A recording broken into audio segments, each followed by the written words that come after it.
What is going on here? DIL slapped me after 2 weeks at her house and said, "Clean that."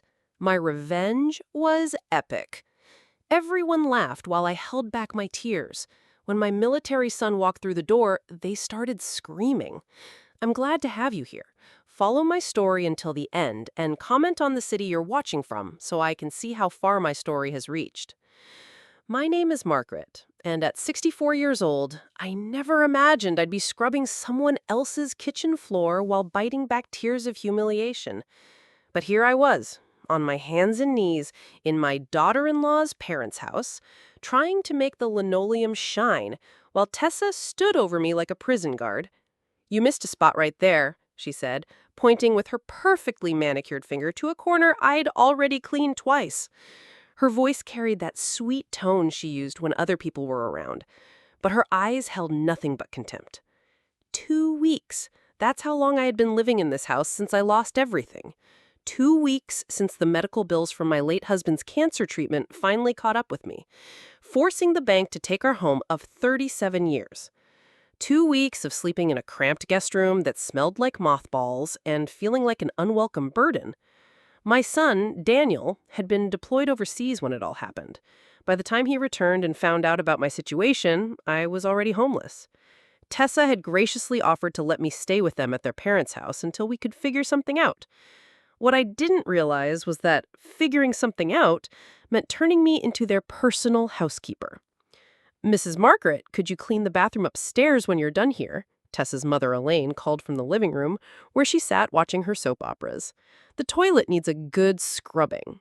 "Of course," I replied quietly, my knees aching against the hard floor. I was grateful to have a roof over my head, I kept telling myself. I had to be grateful. But gratitude was becoming harder to swallow each day. Yesterday, Tessa had criticized the way I folded her laundry. The day before, she'd made me redo the dishes because one glass still had water spots. And this morning, she'd handed me a list of chores written in her precise handwriting, as if I were hired help instead of her husband's mother. "You know," Tessa said, settling into a kitchen chair and scrolling through her phone while I worked, "whenever Daniel gets back from this training exercise, we really need to discuss your long-term plans. This arrangement was supposed to be temporary." My hands stilled on the mop handle. "I understand. I'm looking into some options." "Good, because honestly, having an extra person in the house is really stressful for everyone, especially someone who," she paused, making a show of choosing her words carefully, "requires so much assistance." Assistance. As if asking for a place to sleep after losing everything I'd worked for my entire life was some kind of favor I didn't deserve. I wanted to remind her that I'd raised Daniel completely alone after his father walked out when he was just 8 years old. That I'd worked 3 jobs to put him through school, to give him the opportunities that led him to his military career. That I had sacrificed my own dreams, my own comfort, my own future to make sure my son had everything he needed. But I said nothing. I just kept cleaning. "Oh, and Margaret," Tessa's voice turned even sweeter, which I'd learned was always a bad sign. "Could you be more careful with the dishes? I noticed you chipped one of Mother's good plates yesterday." I hadn't chipped anything, but I nodded anyway. "I'll be more careful." The afternoon dragged on with more of the same. "Clean this, organize that. Make sure you don't touch the expensive items." By evening, my back was screaming and my hands were raw from all the cleaning solutions, but I'd managed to complete everything on Tessa's list. I was just finishing mopping the entryway when I heard voices from the living room. Tessa's parents had invited some neighbors over for coffee, and I could hear them laughing about something. Then I caught fragments of their conversation. "Such a burden. Don't know how long we can. Never thought we'd have to deal with." My chest tightened. They were talking about me. I tried to focus on the mop, on the rhythmic motion of cleaning, anything to drown out their words. "Margaret," Tessa's voice cut through my concentration. "Could you bring some coffee to our guests?" I dried my hands and prepared a tray with their best china, the pieces I'd been warned not to touch unless absolutely necessary. My hands trembled slightly as I carried it to the living room, where 4 neighbors sat chatting with Tessa's parents. Oh, how wonderful, one of the women said as I set down the tray. You're so lucky to have help around the house. Elaine laughed. Well, it's a temporary arrangement. Margaret here lost her home and needed somewhere to stay. The way she said it made it sound like I was some charity case they'd picked up off the street. Heat rushed my cheeks, but I managed a polite smile and retreated to the kitchen. I was putting away the coffee supplies when I heard Elaine's voice again. Louder now. The poor thing tries to help, but honestly, she's not used to maintaining a proper household. Yesterday, she used the wrong cleaner on my hardwood floors. More laughter. My hands clenched around the coffee canister. Mother, be nice, Tessa chimed in, but her tone held no real reproach. She's doing her best. Though I have to admit, it's been quite an adjustment having someone who doesn't know our routines. Of course, dear, we're just grateful we can help family in need. Family in need. As if I were some distant relative they barely knew, instead of the woman who'd raised the man Tessa had married. I finished cleaning up and was heading toward the stairs when Tessa appeared in the hallway. Oh, Margaret, one more thing. Could you clean this floor again? I just noticed some spots you missed. I looked down at the entryway. I just finished mopping. It was spotless. I don't see any.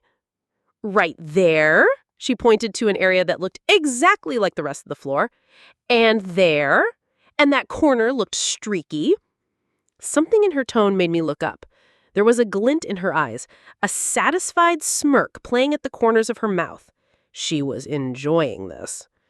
Of course, I said quietly, turning back toward the supply closet. Actually, Tessa's voice stopped me. Let's make sure you do it right this time.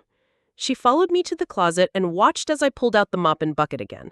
My knees protested as I knelt down to wring out the mop, and I had to grip the bucket handle to steady myself as I stood back up. You know, Margaret, Tessa said conversationally as I began mopping the same floor for the third time that day, I really think you need to put more effort into this. A job worth doing is worth doing well, don't you think? I nodded, focusing on the floor. The voices from the living room had grown louder, more animated. Someone was telling a funny story and everyone was laughing. I mean, when I was growing up, my mother taught me that if you can't do something properly, you shouldn't do it at all. Tessa's voice was getting sharper now, losing its fake sweetness. Maybe that's why you're in this situation in the first place. The mop froze in my hands. Excuse me? I'm just saying, Tessa shrugged, examining her nails while I worked. Maybe if you'd been better at managing your finances or taking care of your home or planning for the future, you wouldn't need to depend on other people now. Each word hit me like a physical blow. The implication that somehow I was responsible for my husband's cancer, for the medical bills that had consumed our savings, for the economy that had made it impossible to keep up with everything. I did my best, I said quietly. Did you, though? Tessa tilted her head, studying me like I was an interesting specimen. Because from where I'm standing, it looks like you made a lot of poor choices that led you here. The laughter from the living room seemed to mock me. Now here I was, a woman who'd worked her entire life, who'd raised a son to be a good man, who'd been married for 40 years to a man I loved with all my heart, being lectured by a woman half my age about poor choices. You're working too slowly, Tessa said suddenly. The guests can see you from the living room doorway, and it's embarrassing. They probably think we don't know how to properly supervise domestic help. Domestic help. The words stung more than any slap could have. I tried to work faster, but my aging body wasn't cooperating. My knees ached, my back screamed, and my hands were cramping from all the cleaning solutions. This is ridiculous, Tessa muttered loud enough for me to hear. You can't even clean a simple floor. That's when it happened. As I was struggling to maneuver the mop around the corner near the front door, Tessa suddenly stepped forward. Move, she said sharply, and before I could react, her hand connected with my cheek in a sharp slap that echoed through the hallway. The shock of it sent me stumbling backward. The mop clattered to the floor, and I had to grab the wall to keep from falling. My cheek burned, and tears sprang to my eyes before I could stop them. Clean this floor right. Tessa's voice was no longer sweet at all. It was hard, cruel, full of a viciousness I'd only seen glimpses of before. And stop being so pathetic about it. The voices from the living room had stopped. I could feel eyes on us. And when I glanced toward the doorway, I saw Elaine and her guests staring. But instead of shock or concern, I saw amusement on their faces. One of them was actually smiling. "Oh my," Elaine said with a little laugh. "Tessa certainly knows how to handle difficult situations." Another guest chuckled. "Sometimes you have to be firm with people who don't understand boundaries." They were laughing. These people were watching a 64-year-old woman get slapped by her daughter-in-law, and they were laughing about it. I stood there, frozen, my hand pressed to my burning cheek, trying to process what had just happened. The humiliation was complete. I wasn't just unwelcome here, I was entertainment. Tessa bent down and picked up the mop, shoving it back into my hands. "Try again," she said coldly, "and this time, do it right." I took the mop with shaking hands, my vision blurred with tears I refused to let fall. Not in front of them. I wouldn't give them that satisfaction. As I knelt back down on the floor I'd already cleaned perfectly, twice, I heard the sound of a car door slamming outside, then footsteps on the front porch, heavy, familiar footsteps. The front door opened, and there stood my son Daniel in his military fatigues, his duffel bag slung over his shoulder. He'd come home early from his training exercise. His eyes took in the scene. Me on my knees, with a mop, tears threatening to spill down my cheeks, my face still red from the slap. Tessa standing over me with her arms crossed. The guests in the living room doorway, some still smiling. What the hell is going on here? Daniel's voice was deadly quiet, but I could hear the fury building underneath. And that's when Tessa and her family started screaming. What the hell is going on here? Daniel's voice exploded through the hallway like thunder. I'd never heard my son sound like that before, not even as a child when he was at his angriest. This was the voice of a man who'd seen combat, who'd commanded troops, who wouldn't tolerate any form of nonsense. But Tessa, instead of backing down, immediately went into full victim mode. "Daniel, thank God you're home," she cried, rushing toward him with tears suddenly streaming down her face. "Your mother has been so difficult, I don't know what to do anymore." Difficult? Daniel's eyes were fixed on me, still kneeling on the floor with the mop in my hands, my cheeks still burning from her slap.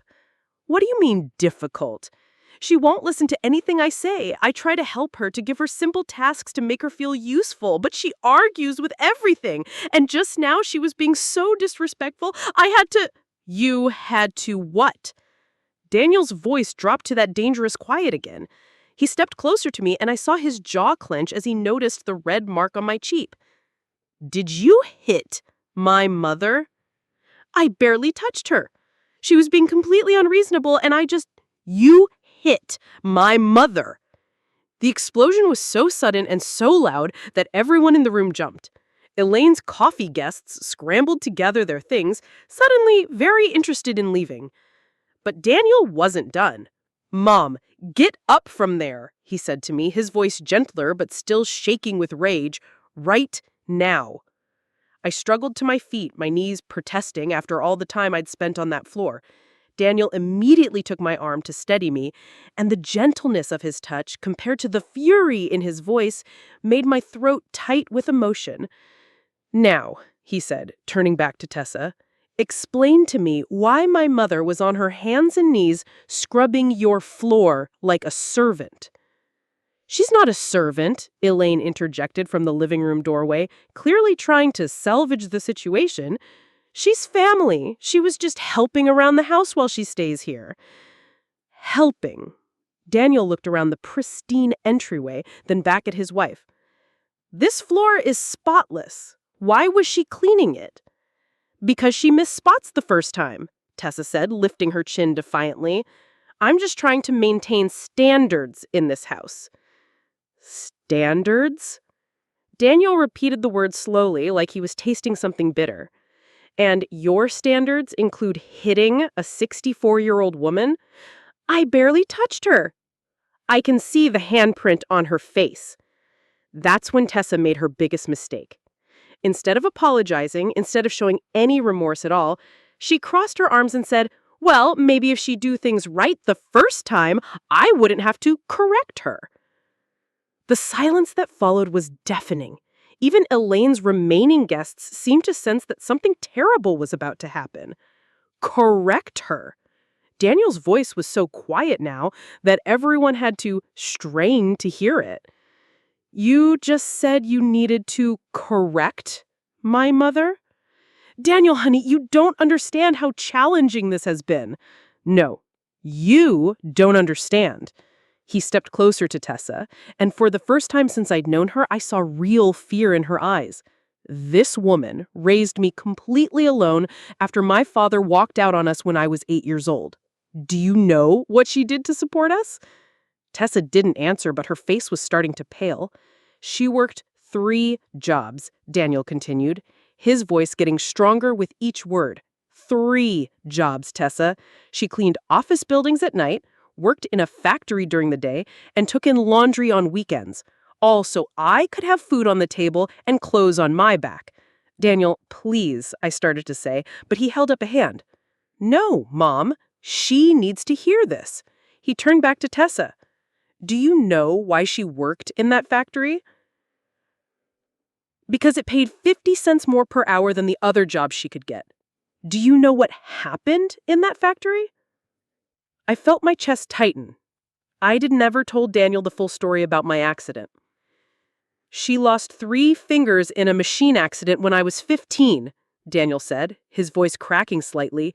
3 fingers because the safety equipment was broken, and she was too afraid to complain about it because she needed that job to pay for my school clothes. Tessa's eyes widened. She'd never known about my accident, about the fingers I'd lost. I'd always worn gloves or kept my hands positioned so she wouldn't notice. And did she ever complain?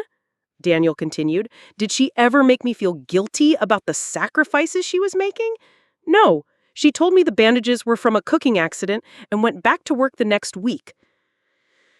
Tears were streaming down my face now, but I couldn't stop them. I'd never heard Daniel talk about our early years like this, with such clarity about what I'd gone through.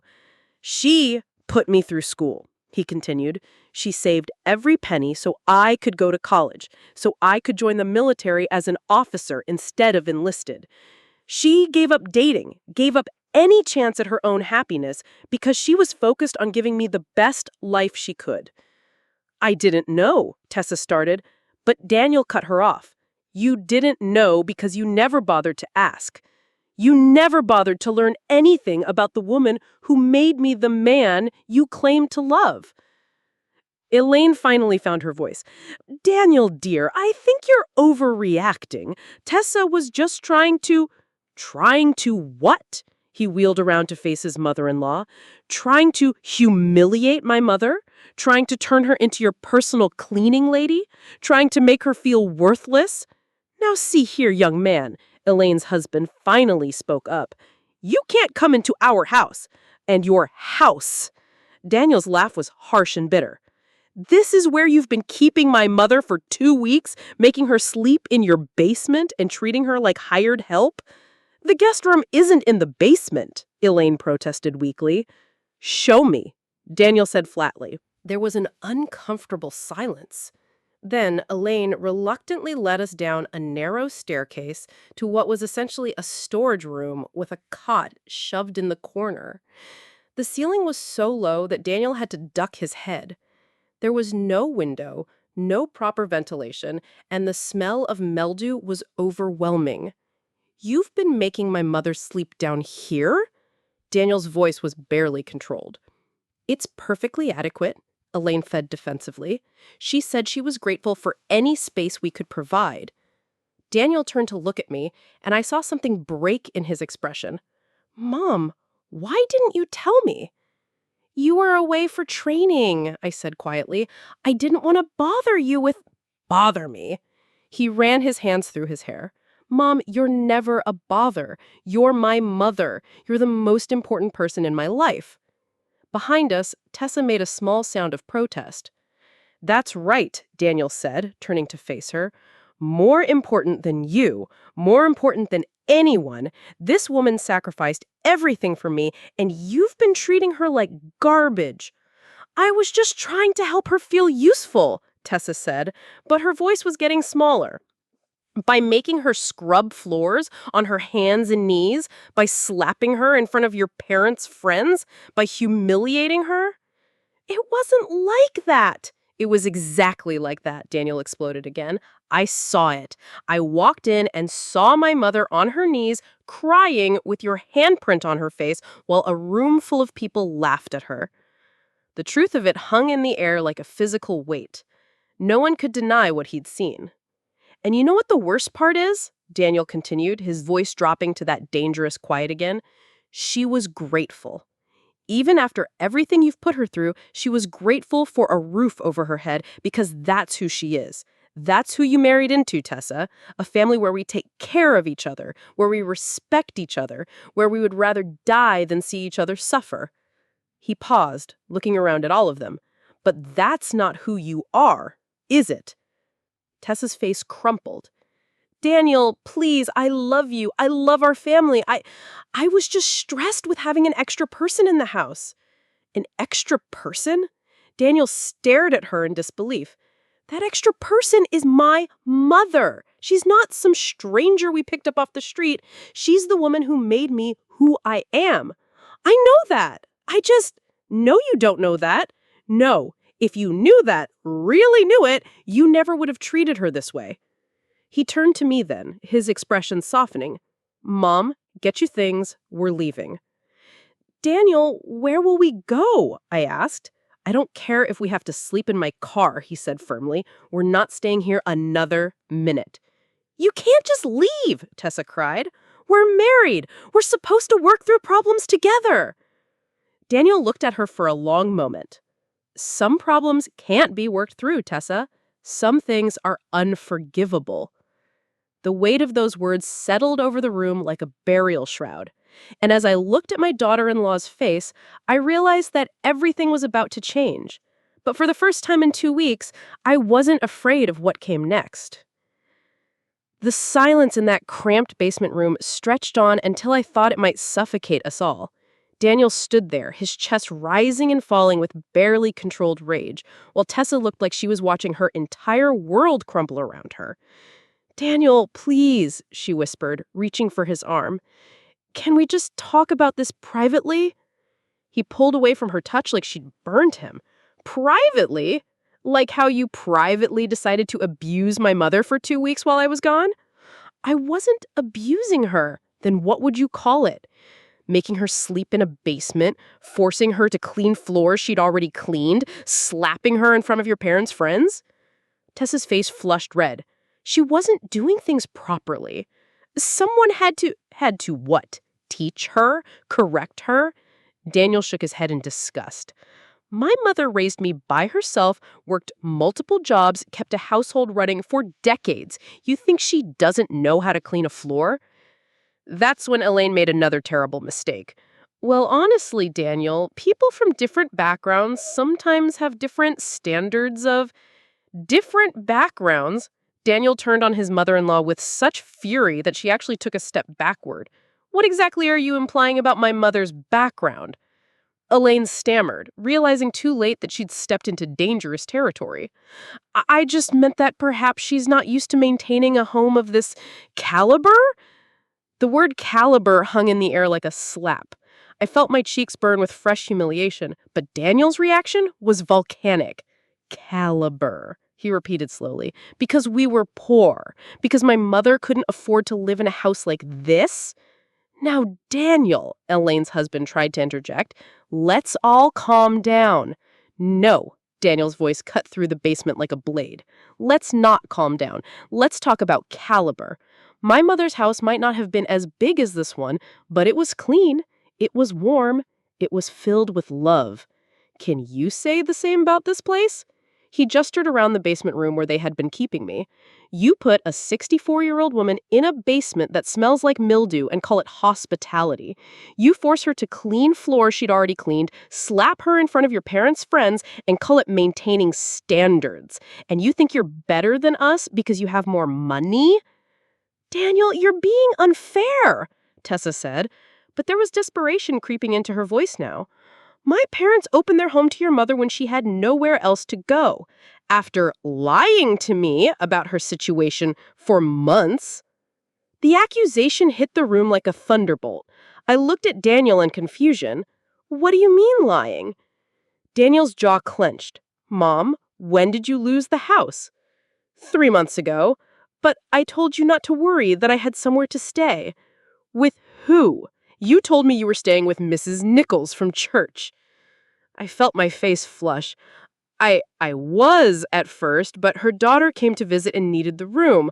So where were you staying before you came here? The question hung in the air, and I couldn't meet his eyes. The truth was too humiliating to admit. Mom, where were you staying? In my car, I whispered. The words hit the room like a physical blow. Daniel went completely still, his face draining of color. You were sleeping in your car? His voice was barely audible. Just for a few days, I said quickly. It wasn't that bad. The weather was mild and I had a blanket. A few days, Daniel turned to Tessa. How long did you know about this? Tessa's face had gone pale. What do you mean? Don't lie to me, Tessa. How long did you know my mother was homeless? I didn't know she was sleeping in her car. But you knew she'd lost the house? Silence. Answer me. 2 months? Tessa whispered. I've known for 2 months. The betrayal hit Daniel like a physical blow. He actually staggered backward. 2 months. My mother has been homeless for 2 months and you didn't tell me? You were deployed. There was nothing you could do from overseas. Nothing I could do? Daniel's voice shook the basement walls. I could have sent money. I could have made arrangements. I could have requested emergency leave. You were in the middle of an important mission. More important than my mother? The question hung in the air and everyone knew the answer. Nothing was more important to Daniel than family. Nothing. And that's the moment I knew my marriage to Tessa had ended. How did you find out? He asked, his voice deadly quiet. Tessa glanced nervously at her parents. She called here looking for you. When? Right after you deployed. She was crying, saying she'd lost the house and didn't know what to do. She asked me to have you call her. My heart sank as I remembered that phone call. I'd been so desperate, so scared. I'd swallowed my pride and called Tessa because I didn't know what else to do. And what did you tell her? Daniel asked. I told her you were busy and couldn't be disturbed. And then Tessa looked like she wanted to disappear. She kept calling every few days, always crying, always asking for you. For 2 months, my mother called you asking for help, and you never told me. I handled it. I told her she could come stay here when you got back. You handled it? Daniel stared at her in disbelief. By letting her sleep in her car for 2 months while you handled it? That's when the full scope of Tessa's deception became clear. She hadn't just hidden my situation from Daniel. She'd actively prevented him from finding out, even when she knew I was desperate and alone. There's more, isn't there? Daniel said, reading something in her expression. What else haven't you told me? Tessa's silence was answer enough. What else, Tessa? She asked about borrowing money, just a little, to help with the deposit on a small apartment, and I told her we couldn't afford it. Daniel laughed, but there was no humor in it. couldn't afford it? I have $30,000 in savings, money I've been putting aside for our future. That money is for us, for our house, our family. My mother is my family. The words echoed through the basement, final and absolute. And in that moment, I saw Tessa realize that she'd lost. She'd gambled on Daniel choosing her over me, and she'd lost everything. "You let my mother sleep in her car," Daniel said slowly, "for 2 months, while I had money sitting in the bank that could have helped her. You intercepted her calls for help, you lied to me about her situation, and then when you finally graciously allowed her to come here, you treated her like a servant." He paused, looking around at all of them, "And you thought I'd never find out. We were going to tell you once you were settled back home. You were going to tell me that you've been abusing my mother? We weren't abusing her. Then what would you call making her sleep in a basement and slapping her for not cleaning properly?" No one had an answer for that. Daniel turned to me, his expression soft with pain and guilt. "Mom, I'm so sorry. I should have checked on you more. I should have called you directly instead of going through Tessa." "You were serving your country," I said quietly. "I didn't want to be a distraction." "You're never a distraction. You're my mother." He took my hands in his, and I saw him notice my missing fingers for the first time in years. His jaw tightened. "I failed you." "No, you didn't." "Yes, I did. I trusted someone who didn't deserve it. I let someone hurt you because I was too blind to see who she really was." He turned back to Tessa, and the look in his eyes was colder than I'd ever seen it. "Pack your things," he said quietly. "What?" "Pack your things. We're done." Tessa's face crumpled. "Daniel, no, you can't mean that. We're married. People have fights. They work through them." "This isn't a fight, Tessa. This is you showing me exactly who you are, and I don't like what I see. I can change. I can be better." "You had 2 months to be better. 2 months while my mother was homeless and desperate, calling you for help. And instead of being better, you chose to be cruel." He started walking toward the basement stairs. "Come on, Mom. Let's get your things." "Daniel, wait!" Tessa grabbed his arm. "You're making a mistake. Your mother is manipulating you. She's making you choose between us." Daniel stopped and turned back to her. "No, Tessa, I'm not choosing between you and my mother. I'm choosing between right and wrong, and you're wrong." As we climbed those basement stairs together, I heard Tessa start to cry behind us. Real tears this time, not the fake ones she'd used to manipulate situations.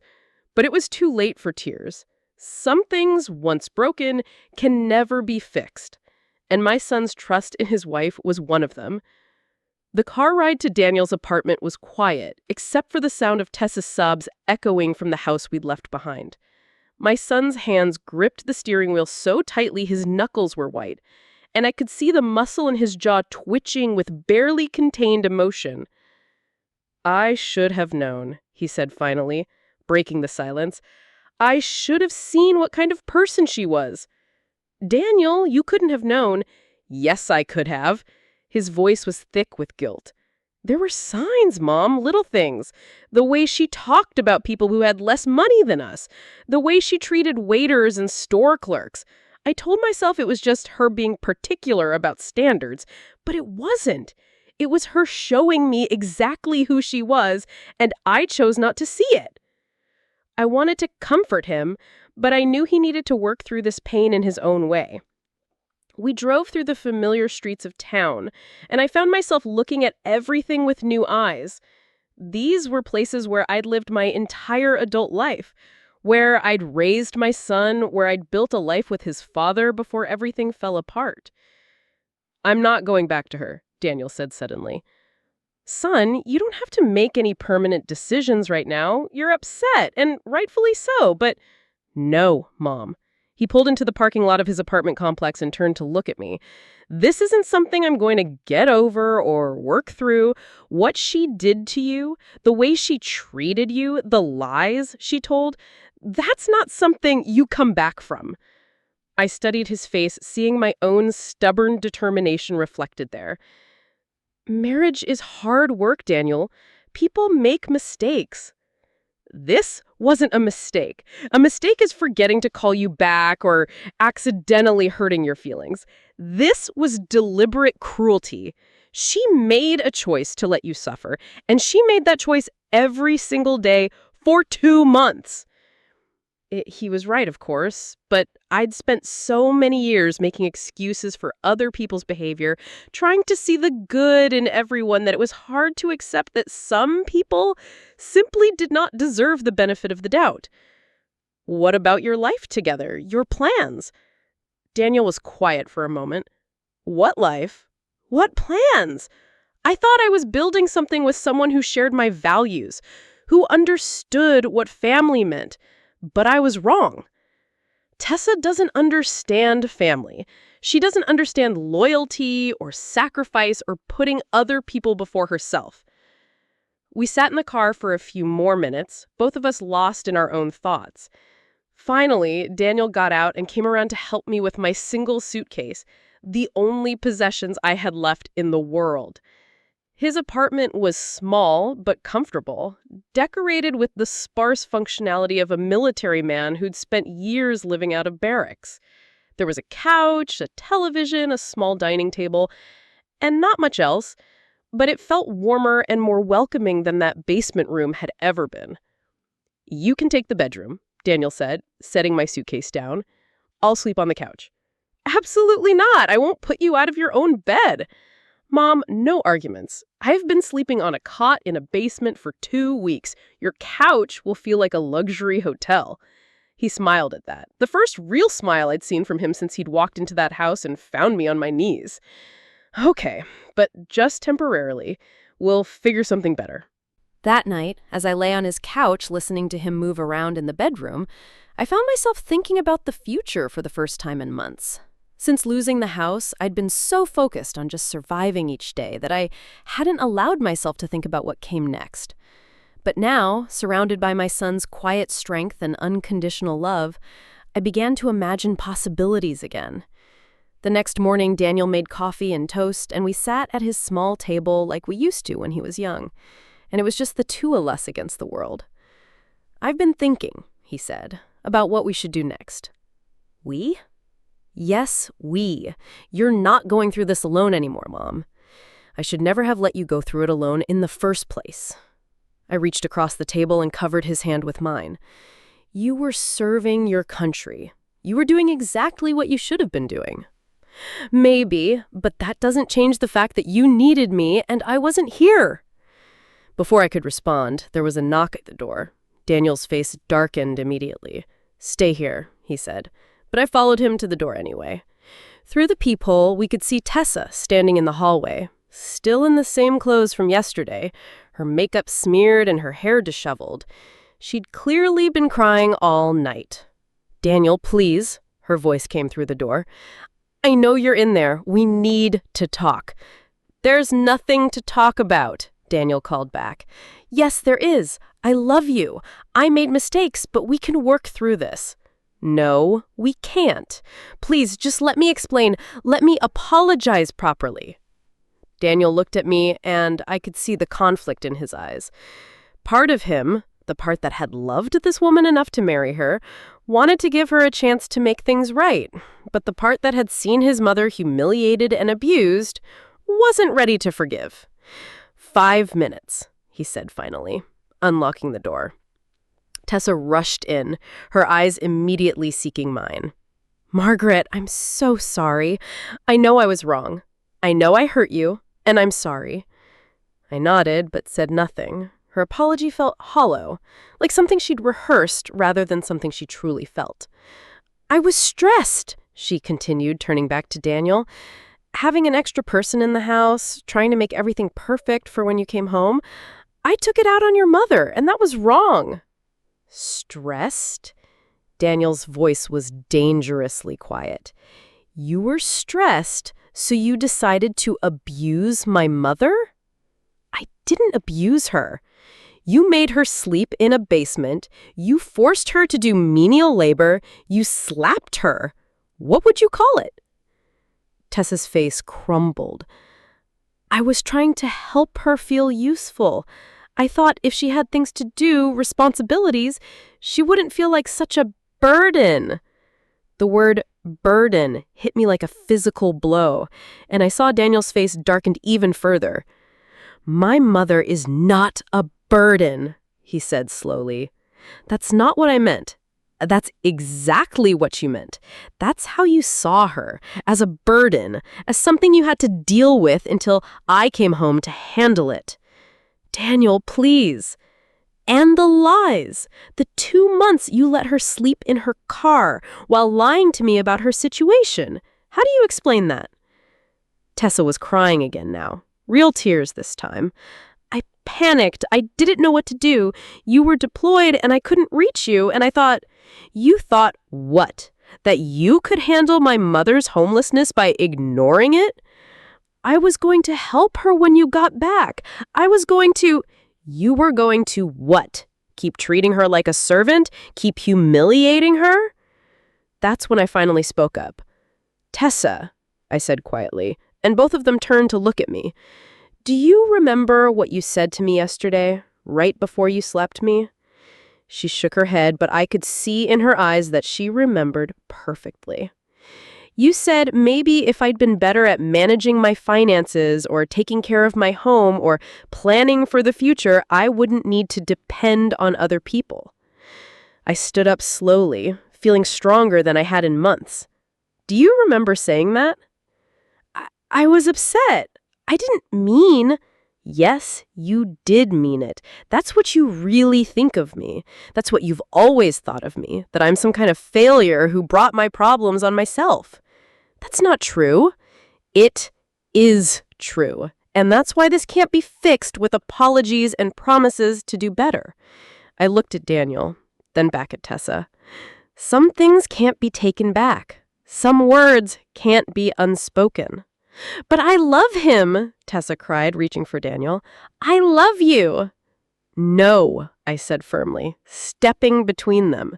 You love the idea of him. You love being married to a soldier, being able to tell people your husband serves his country. You love the security and the respect that comes with that. But you don't love him. That's not true. If you loved him, you would have loved the people who made him who he is. You would have respected the sacrifices that were made so he could become the man you married. You would have seen me as a gift, not a burden. Tessa stared at me, her mouth opening and closing like she wanted to argue but couldn't find the words. And if you had truly loved him, you never would have done anything that would cause him this much pain. The truth of that statement settled over the room like a weight. Daniel stood there looking at his wife, soon-to-be ex-wife, and I could see the last of his love for her dying in his eyes. I want you to leave, he said. Daniel? Now. And don't come back. Tessa looked between us one more time, searching for some crack in our resolve, some way to manipulate the situation back in her favor. But there wasn't one.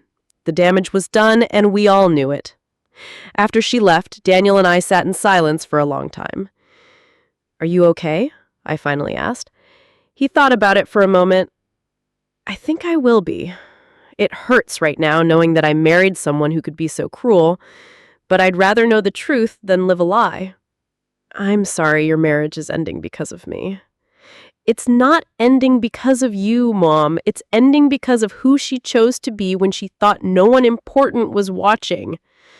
That afternoon, Daniel started making phone calls. First to a lawyer about divorce proceedings, then to his commanding officer about changing his emergency contacts and beneficiaries. Finally, to a realtor about looking for a bigger apartment, one with 2 bedrooms.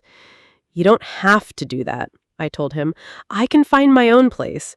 With what money? With what job? He wasn't being cruel, just practical. Mom, you're 64 years old and you've lost everything. There's no shame in letting your son help you get back on your feet. I don't want to be a burden. Don't. His voice was sharp. Don't ever use that word about yourself. You're not a burden. You're my mother. You're the person who sacrificed everything to give me a good life. Now it's my turn to take care of you. That night, as I lay on his couch again, I realized something had shifted inside me. For the first time since losing the house, since becoming homeless, since enduring those 2 weeks of humiliation, I felt something I almost forgotten how to feel. I felt hope. And I felt proud. Proud of my son for standing up for what was right.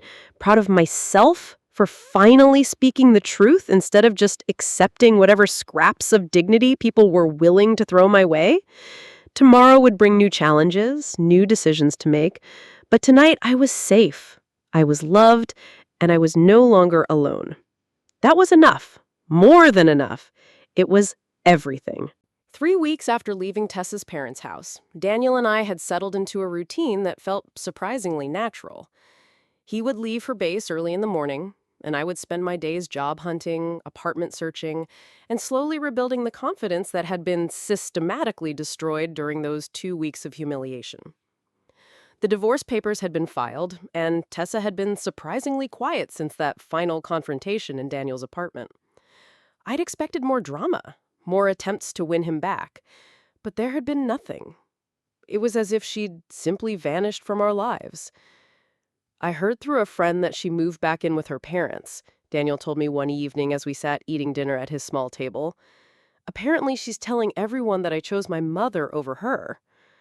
Well, I said, setting down my fork, that's not entirely untrue.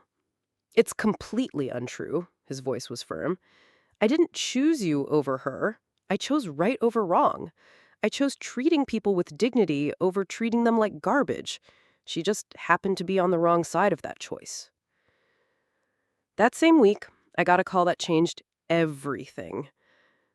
Mrs. Margaret. The voice on the phone was warm and professional. This is Susan Chen from the Riverside Community Library. I understand you're looking for employment. I gripped the phone tighter. Yes, I am. Your son gave us your name. He mentioned that you have experience in bookkeeping and administration.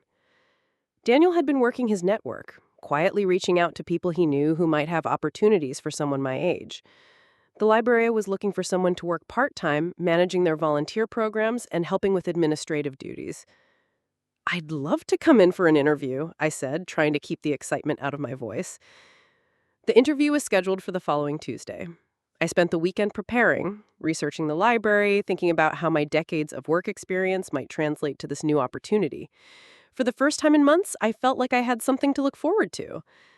Monday night, as I was pressing my best interview outfit, a navy blue dress I'd managed to save from the house, there was a knock at the door. Daniel answered it, and I heard a familiar voice that made my blood run cold. I need to talk to Margaret. Tessa.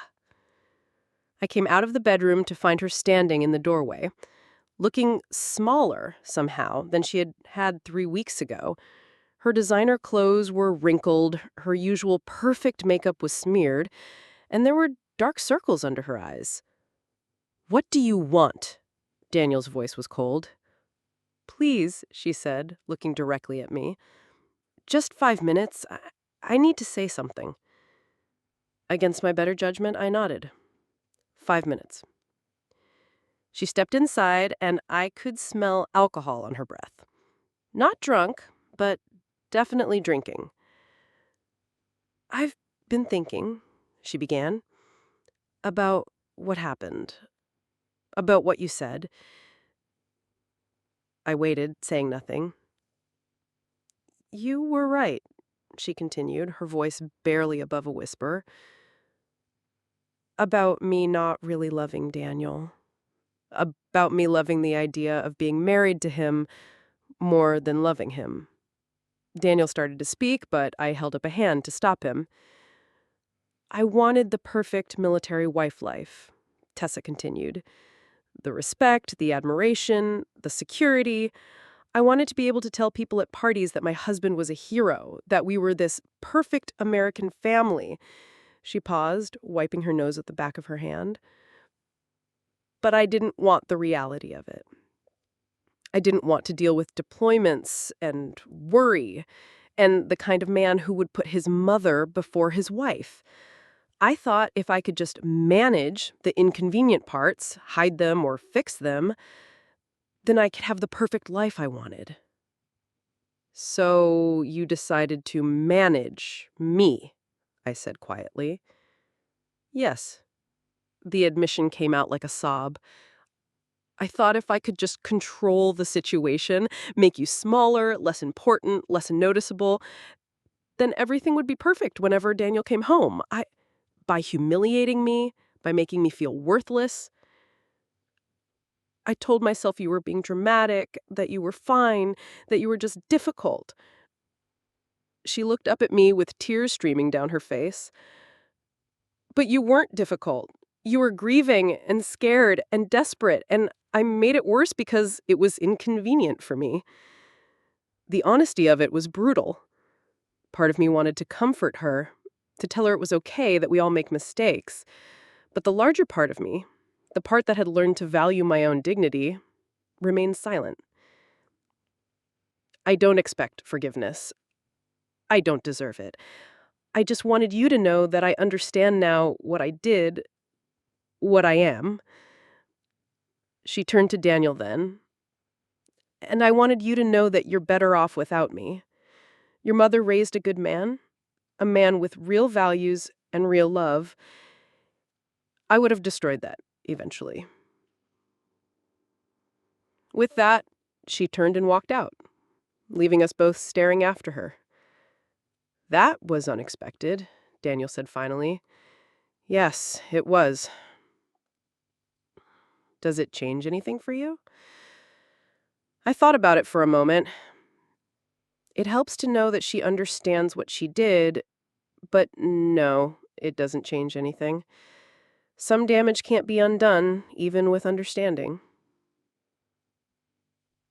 The next morning, I walked into the Riverside Community Library for my interview, feeling more confident than I had in months. Susan Chen was a woman about my own age, with kind eyes and a firm handshake. "Tell me about yourself, Mrs. Margaret," she said as we settled into her office. I found myself talking not just about my work experience, but about my life. About raising Daniel alone, about the jobs I'd worked, the challenges I'd faced, the recent losses I'd endured. Instead of feeling ashamed of my circumstances, I felt proud of my resilience. "You've certainly faced your share of difficulties," she said when I finished. "How do you think those experiences would help you in this position?"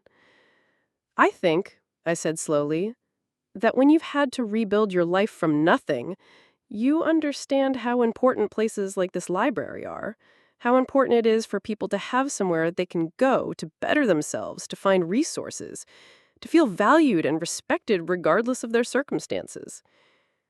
Susan smiled. "When can you start?"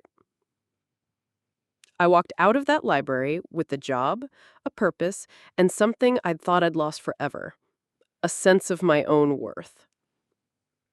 That evening, Daniel and I celebrated with dinner at a small restaurant downtown.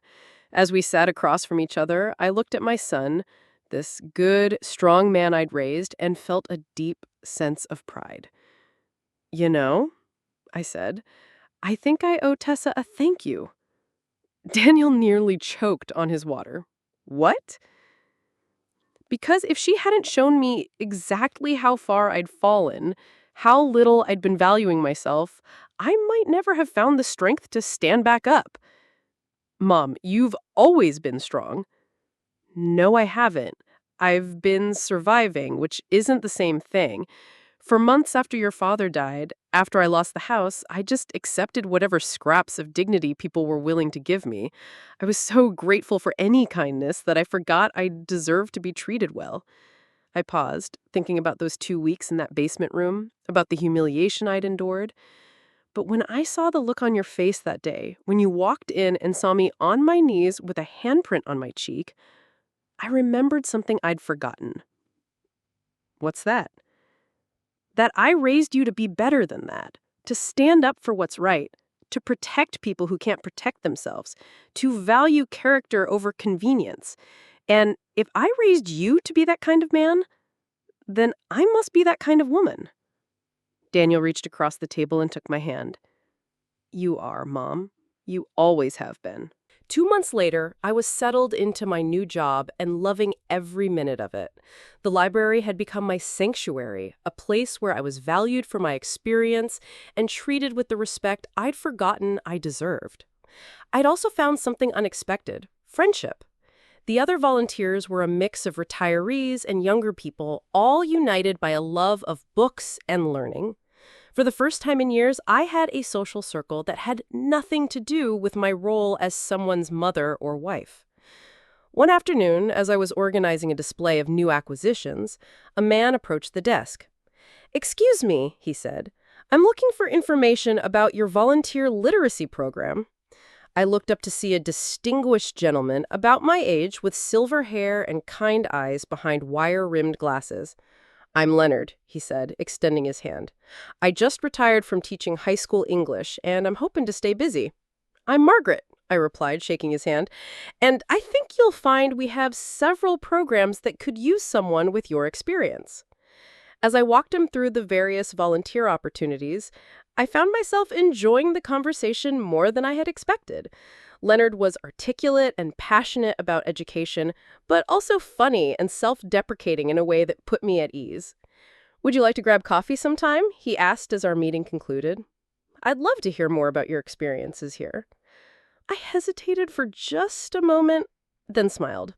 "I'd like that." That evening, I called Daniel to tell him about my day, including my coffee date with Leonard. "Mom, that's great," he said, and I could hear the smile in his voice. "You deserve to have good things in your life." "It's just coffee," I protested. "It's a beginning," he corrected, "and beginnings are important." As I hung up the phone, I realized he was right. This was a beginning. Not just with Leonard, but with this new version of myself, the version that knew her worth, that refused to accept less than she deserved, that understood the difference between surviving and truly living. I looked around Daniel's apartment, which had been my home for the past few months, and felt a deep sense of gratitude, not just for the roof over my head, but for the journey that had brought me here, for the son who had stood up for me when I couldn't stand up for myself, for the wake-up call that had reminded me who I really was. Tomorrow would bring new challenges, new opportunities, new possibilities. But tonight I was exactly where I belonged, surrounded by love, strengthened by adversity, and ready for whatever came next. For the first time in longer than I could remember, I was truly happy. 6 months later, I stood in the kitchen of my own apartment, a small but bright one-bedroom place just 10 minutes from the library, making coffee for two. Through the window, I could see the sunrise painting the sky in shades of pink and gold, and I felt that familiar surge of gratitude that had become my morning ritual. The apartment wasn't much: secondhand furniture, discount store curtains, a kitchen table that wobbled slightly, but it was mine. Every stick of furniture, every dish in the cupboard, every book on the shelf had been chosen by me, paid for with money I'd earned through my own work. After months of feeling like a burden, like someone who existed at the mercy of others' charity, having my own space felt like a miracle. Leonard emerged from the bathroom, his silver hair still damp from the shower. We'd been dating for 4 months now, taking things slowly, learning each other's rhythms and histories with the careful patience of people who understood that real love was worth waiting for. "Coffee smells wonderful," he said, dropping a kiss on the top of my head as he passed. "I made your favorite," I replied, handing him a mug. "Extra strong, just a touch of cream." This was our Saturday morning routine. Leonard would stay over Friday nights, and we'd spend Saturday morning reading the paper together, discussing current events and sharing stories from our weeks. It was a quiet kind of happiness, the kind I'd never thought I'd have again. "Any plans for today?" he asked as he settled into the chair across from me. "Daniel's coming over for lunch. He wants to show me something." Leonard smiled. He'd met my son several times now, and the two men had developed a genuine respect for each other. Leonard understood that Daniel would always be the most important man in my life, and Leonard appreciated that Daniel treated me with the kindness and respect I deserved. He's been mysterious about it all week, I continued. Just keeps saying he has something to show me. An hour later, Leonard headed home to tend to his garden, and I spent the morning cleaning and preparing lunch for Daniel's visit. As I worked, I found myself thinking about how much had changed in the past year. The library job had been a lifesaver in more ways than one. Not only had it given me financial independence, but it had restored my sense of purpose. I loved helping people find the resources they needed, whether it was a job seeker looking for career guidance or an elderly patron learning to use a computer. Every day reminded me that I had value, that my experience and wisdom were assets rather than burdens. I'd also discovered that I was braver than I ever imagined.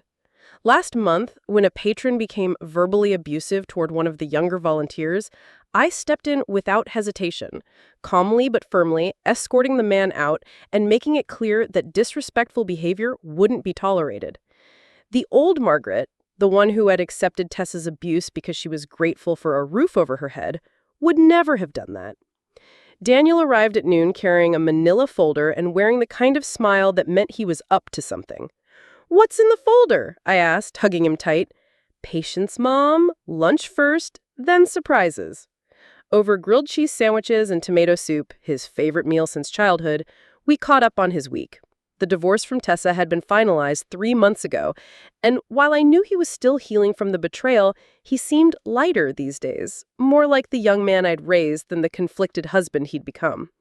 "Have you heard from her at all?" I asked carefully. We rarely talked about Tessa anymore, but sometimes I wondered. "Not directly, but I heard she moved to California, got a job with some tech company." He paused, considering. "I hope she finds whatever it is she's really looking for." I was proud of him for that.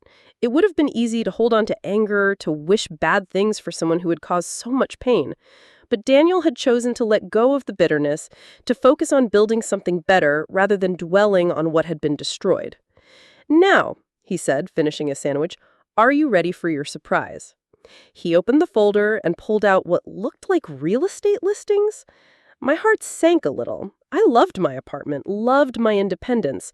If he was trying to convince me to move somewhere else, somewhere he thought would be better for me, "Daniel, I appreciate what you're trying to do, but I'm happy where I am." "I know you are. That's not what this is about." He spread the papers across the table. "These are houses, Mom. Houses I could afford with my savings and my military benefits." I looked at the listings confused.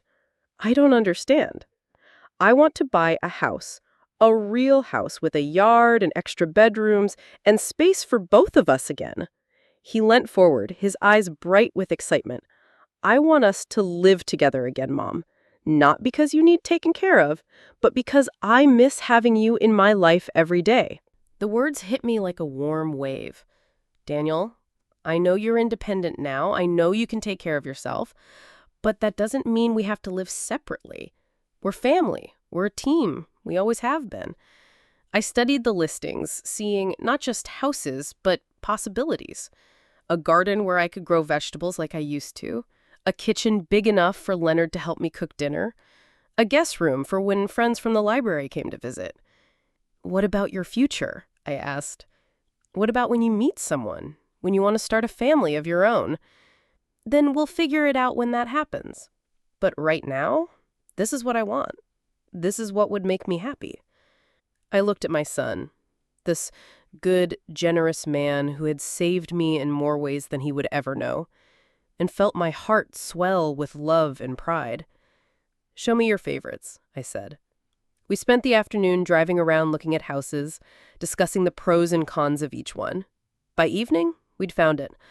A modest 3-bedroom house with a big front porch and a backyard perfect for barbecues. It wasn't fancy, but it was warm and welcoming, the kind of place where memories could be made. "This one feels right," I said as we stood in the living room, imagining our furniture arranged around the stone fireplace. "It does," Daniel agreed. "It feels like home." That evening, over dinner with Leonard, I shared our news. I was nervous about his reaction, worried that he might feel like our relationship was being complicated by my living situation. "That's wonderful," he said immediately. "Daniel's a good man, and you two have something special." Besides, he grinned, that house has a much better kitchen than your apartment. I'm looking forward to cooking in it. The assumption that he would be welcome, that our relationship would continue and grow in this new setting, filled me with warmth. This was what healthy relationships looked like: flexibility, support, and the understanding that love enhanced life rather than constraining it. 3 months later, we moved into our new house.